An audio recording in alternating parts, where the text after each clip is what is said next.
গত রবিউল আউয়াল ছিল মস্কোতে, বাংলাদেশের মতো মাহফিল, গোটা স্টেডিয়ামে বড় বড় মাহফিল, ওমানি সবাই এসে ভরপুর। বাংলাদেশের মতো ওমানের ইতিহাসে কোনো বাঙালি আলেম এভাবে ওপেন মাঠে ময়দানে মাহফিল করতে পারে নাই। ওখানে আমি ছেলেদেরকে হাত উঠায় একটা ওয়াদা নিয়েছি, এই তোমরা যৌতুক ছাড়া বিয়ে করবা, যৌতুক দিলেও নিবে না। এই যে গায়রিয়ত, হযরত আব্দুর রহমান ইবনে আওফ উনি যে বলেন, হযরত সাদ ইবনে রবি বললেন, ভাইয়া আমার অর্ধেক সম্পদ তোমার, আমার দুজন স্ত্রী আছে, তুমি যেটা তোমার পছন্দ হবে নাম বলে দাও, আমি তালাক দিয়ে দেব, ইদ্যত শেষ হলে তুমি তাকে বিয়ে করে নাও। কিন্তু হযরত আব্দুর রহমান ইবনে আওফ নিয়েছেন? কথা বলো না কেন? নিয়েছেন? এটার নাম আত্মমর্যাদা। কি করলেন?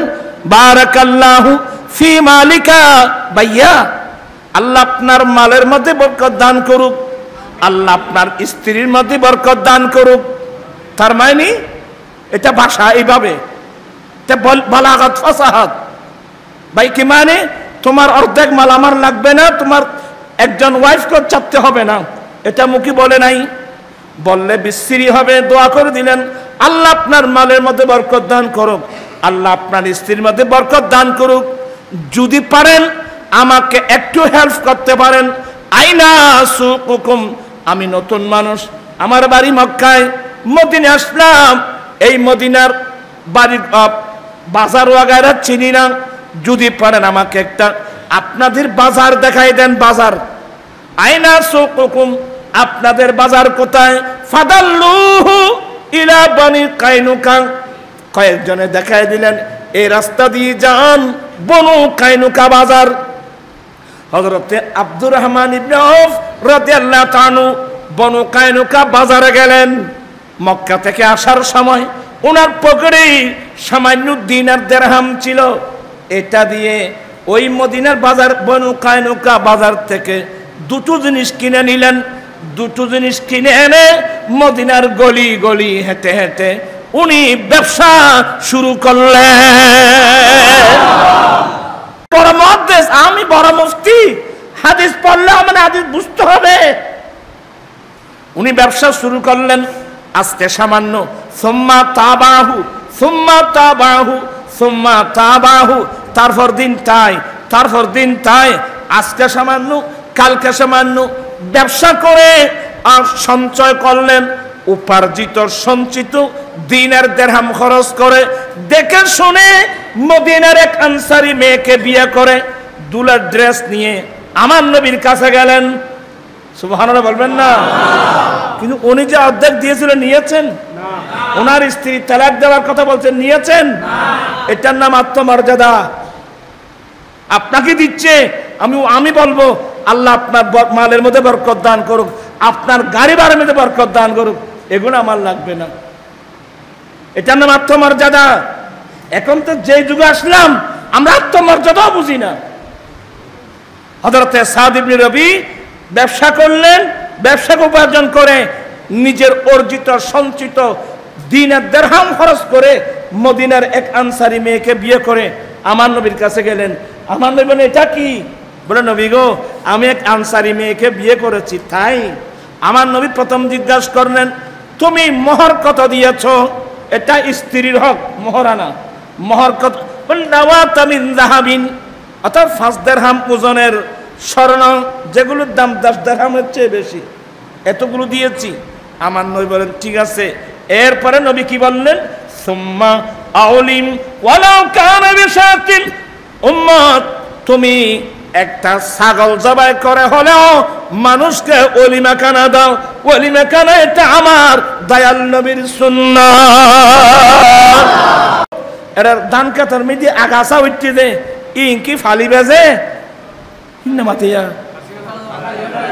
হ্যাঁ বাসন করিব কে আর ওই ফালো না শ্বাস দিয়ে রে, হজুর শ্বাস দিয়ে রে ফালিত কিনা পারিন নে, ইন ফালিলি আর আসল ক্ষেত্র নষ্ট হইব।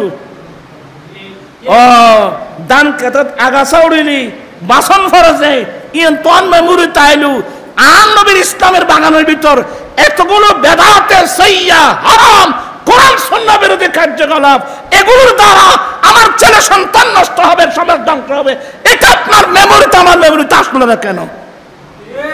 ঘুষ, মদ, জেনা, ব্যভিচার, এই যে যৌতুক, হ্যাঁ মাদক, এটি কি আগাছা উড়ে পুরো রয়েছে আর ফসলটা নষ্ট।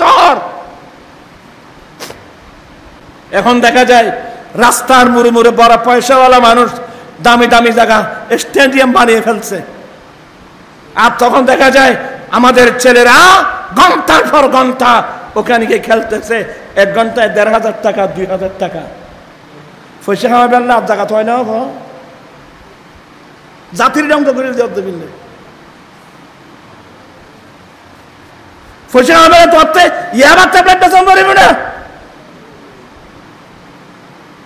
التاجر الصدوق الامين مع النبيين والصديقين والشهداء والصالحين, যারা আমানতদারের সাথে ব্যবসা করবে, ব্যবসা আমার রাসূলের সুন্নাত, আহাল্লাল্লাহুল বাইয়া ওয়া হারামার রিবা, ব্যবসা হালাল সুদ হারাম।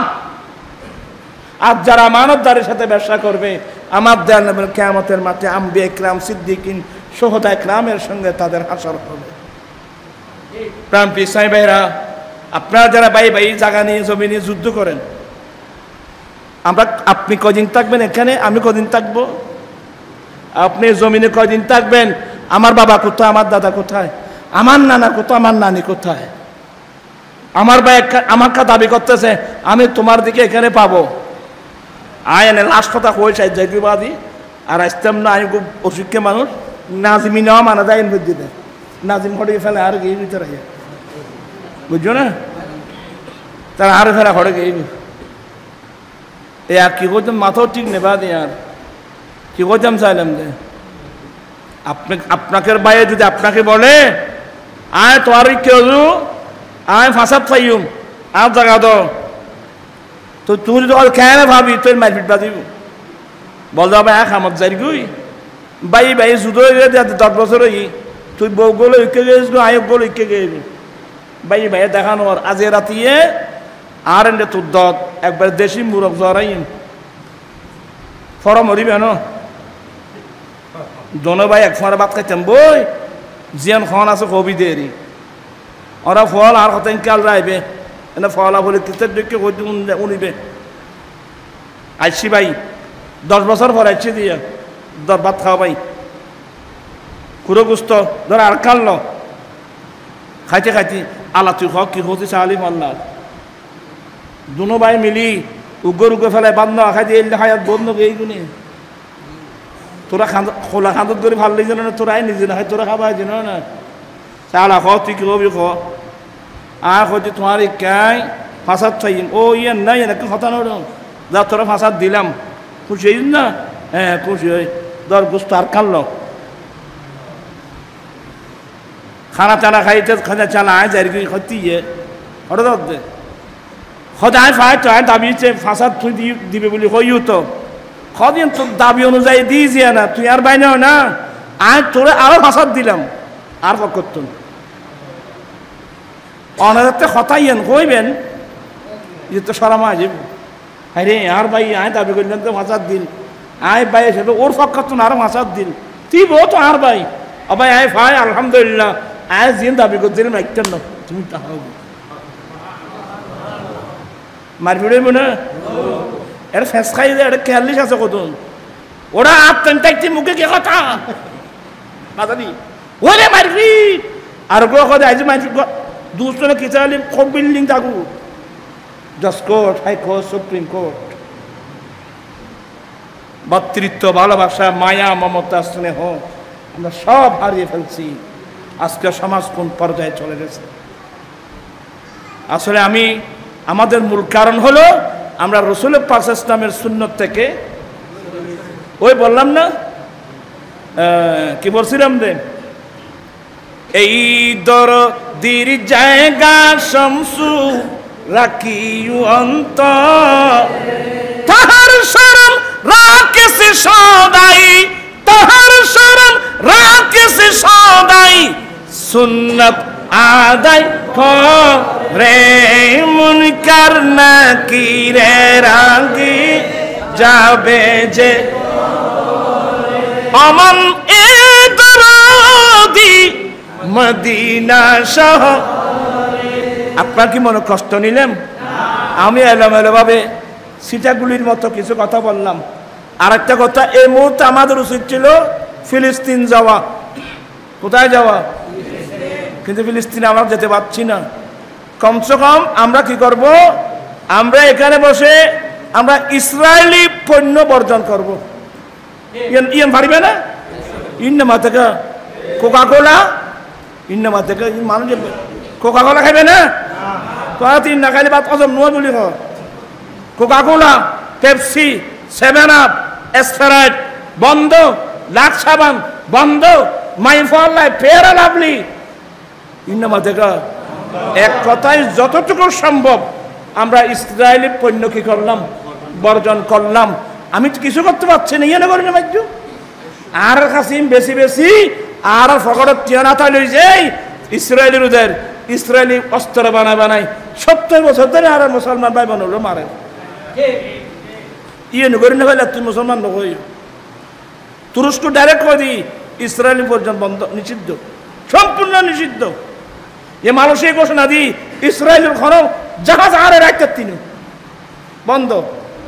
এতক্ষণ মুসলমান মারি ফেলা হচ্ছে বিকি যুদ্ধ। যুদ্ধের নিয়ম কি? পাবলিক মারানো যুদ্ধের নিয়ম না।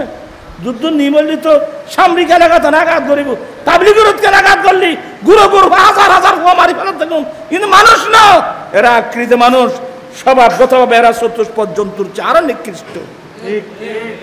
আল্লাহ বিশ্বের মুসলমানদেরকে আল্লাহ এক হওয়ার একটা প্ল্যাটফর্মে আসার তৌফিক দান করুন। আয় নাজিম হড় গিয়ে গেছি, তুই আর চিল্ল আয় আয় তোর দিদি রয়ে গিয়ে গেছি।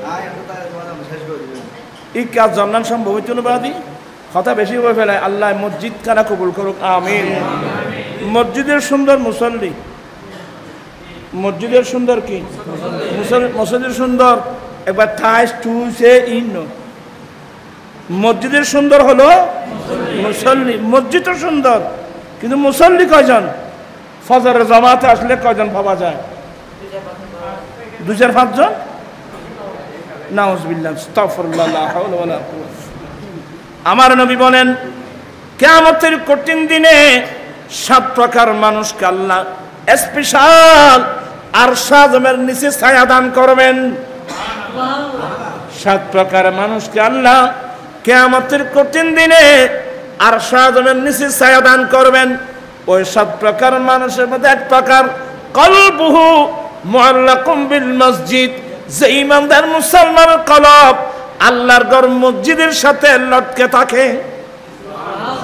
আমি ফজর পরে আসলাম, কেউ ব্যবসায় গেলাম, চাকরিজীবীর চাকরিতে, কৃষকরা মাঠে কাজ করছি, ব্যবসা করছি, কান লাগিয়ে দিলাম, হরিণের মতো কান লাগিয়ে দিলাম। জোহরের আজান কখন হচ্ছে?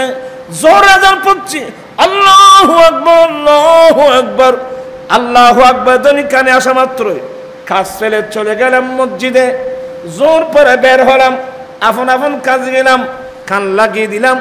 আসর আজান কখন হচ্ছে? আসর আজান কানে আসলো, দৌড়ে আসলাম, আবার চলে গেলাম কাজে, কান লাগিয়ে দিলাম। মাগরিবের আজান কখন হচ্ছে? মাগরিব পরে বের হলাম। এশার আজান কখন হচ্ছে? এশা পরে বের হলাম। আল্লাহুম্মা বিসমিকা আমুতু ওয়া আহয়া, দোয়া পড়ে ঘুমিয়ে পড়লাম। আল্লাহ গভীর রাত তাহাজ্জুদের নামাজের জন্য আল্লাহ তুমি আমাকে উঠাই দিও। আমি তাহাজ্জুদ ফাতাহাজ্জাদ বিহি নাফিলাতাল লাক। ও আমার ভাইরা, এই নামাজগুলো আমার দয়াল নবীর উসিলায় পেয়েছি, মসজিদগুলো আমার নবীর উসিলায় পেয়েছি। জুইলাত লিয়াল আরদু মসজিদান ওয়া তাহুরা, আমি নবীর জন্য গোটা পৃথিবীর জমিন কি পবিত্র করে দিয়েছেন, মসজিদ বানিয়ে দিয়েছেন। সুবহানাল্লাহ। এতগুলো মসজিদ দেখছেন আমরা পাচ্ছি, এটা আমার দয়াল নবীর অবদান। আলহামদুলিল্লাহ বলবেন না? আপনারা নিজে মসজিদে আসবেন শুধু তাই না, আমার নবী বলেন মুরু সিবিয়ানাকুম বিসসালাত ইযা বালাগু 7 সিনিন। উম্মত তোমরা তোমাদের ছেলেদেরকে নামাজের নির্দেশ দাও যখন তাদের বয়স 7 বছর হয়। যখন 10 বছর হয়ে যায় দেখতেছো নামাজ পড়ে না, প্রয়োজনে তাকে মেরে মেরে নামাজ পড়াও। আসলে আমরা আমার নবীর আদেশ নিষেধ কোথা আমরা অনেকে জানিও না, আর মা বোনরা তো একেবারেও জানে না। কোন কোন পুরুষকে দেখা দেওয়া হারাম কয়জন মহিলায় জানে? আমার নবী বলেন তলাবুল ইলমে ফরিদাতুন আলা কুল্লি মুসলিম মুসলিমা, প্রত্যেক মুসলিম নারী পুরুষের জন্য দ্বীনের জ্ঞান, ধর্মের জ্ঞান অর্জন করা ফরজ। আল্লাহ সবাইকে দ্বীন শিখে দ্বীন মোতাবেক যেন আমরা চলতে পারি, আল্লাহ সবাইকে সেই তৌফিক দান করুক। মত হলো কষ্ট চিনিগণ ফেব্রুয়ারি 17 তারিখ এখানে কষ্ট দিন জমিতুল ফলা মারত জন্মরিব যৌতুক মাদক বিরোধী সমাবেশ, ফেব্রুয়ারির কত তারিখ? 17 তারিখ। আপনাকে আমার এই আন্দোলনগুলো সমর্থন করেন, সহযোগিতা কামনা করে আপনাদেরকে আবারও ধন্যবাদ। নাজিম আমাকে বারবার বলছে ওদের আসতে হবে, আসেন আমাদের বয়স বেশি আর রোড গার্ড কাজ চলতেছে তো অনেক ডিস্টার্ব, আমাদের তো আর সেই লং টাইম যাওয়াতে বয়স নেই, প্রয়োজন আমাদের ছেলেরা ওয়াজ করবে। মুলি নাজিমি গোড়া দুনিয়া উড়ে ফেলার এরা হাত কি লাইন পরে তার কমছে এবারে প্লেন বাড়া দিয়ে কড়ে সাত কিনে কড়ে কুন্ন কড়ে ধরু বুঝছো না। আল্লাহ আরো এলম দান করুক, আল্লাহ সবাইকে ইজ্জত সম্মান দান করুক, আমিন। আর আমার একটা সংগঠন আছে রসবিয়া নুরিয়া কমিটি বাংলাদেশ, ইন অরাজনৈতিক, রাজনীতি ন, এগুলো তরিকত সংগঠন। যদি পারেন আপনার কোনো ছেলে, কারণ আমি একভাবে আর কত যুদ্ধ করব, তোমরা যদি এখানে একটা সংগঠন করো, কারণ সাংগঠনিক শক্তি বড় শক্তি। সবাই মিলে যদি যৌতুকের বিরুদ্ধে, মাদকের বিরুদ্ধে, সামনে আমাকে নামতে হবে সুদের বিরুদ্ধে, এগুলোর বিরুদ্ধে আমরা আন্দোলন না করলে রাজনীতি আমার লাগবে না। আমার দুর্নীতিগুলো তাড়াতে হবে আমাকে, নতুবা আমাদের ফসল নষ্ট হয়ে যাবে। আমি আর কথা না বাড়িয়ে সবাইকে সবার সুস্বাস্থ্য উন্নতি মঙ্গল কামনা করছি। আমার ভাই চেয়ারম্যান সাহেব আসছেন, এবার আর কিছু নবইব না, এবার আর টিয়া তো ওদন দিব, গম টম ওদন দিব, হইব তো সালাম গোদন না না চেয়ারম্যান হিসেবে আসছেন প্রতিনিধি, সালাম গোদন দাও দিত।